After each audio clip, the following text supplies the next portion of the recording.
Hi, this is Sean Hyman from the Currency Cross Service, and I want to just take a moment to show you how to glance at a chart and to gain an edge. You know, before you know the first thing about Forex fundamentally, you can look at a chart and gain an edge by that.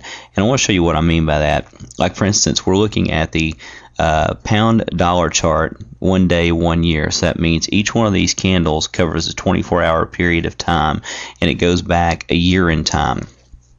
And what I like about Forex is that that trends last a long time, meaning that once you start seeing a pair go down, meaning lower highs and lower lows, then that's a downtrend. And what that means is the pound is losing ground against the dollar, because it's always the first one being charted in the pair that you're seeing.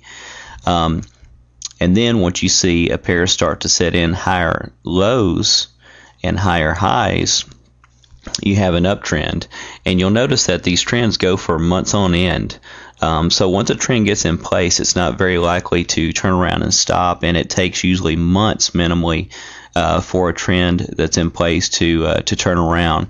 And then right here we have what's called a sideways range, because we're not really getting any higher highs or higher lows consistently. Now we have one little higher high here, but basically we're not making any ground here on the daily chart. So this is called a range, where it just goes up and down largely within a defined range, and the highs are somewhat equidistant, equal in height, and the lows are somewhat equal in height. So when you glance at a chart and trade with the trend, which here you would have wanted been to a short seller, here you would have wanted to be a buyer of the pound dollar pair, meaning that the pound is going up against the dollar. This alone, just by glancing at a daily chart, will give you an edge. When you're in a sideways range here, it's probably better to be buying near the bottom of the range and selling near the top of the range. And when a pair is in a range, when it does break out, it's more likely to break out in the direction that it was in formerly. So in other words, if this was since it was in an uptrend and went sideways, it's statistically more likely to break out to the upside when it does finally break out of the sideways range than to the downside.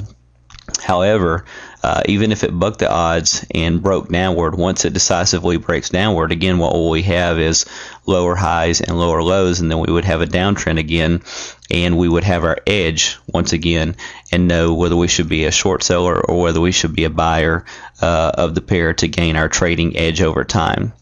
Next time we're going to talk about candlesticks. Look forward to seeing you soon.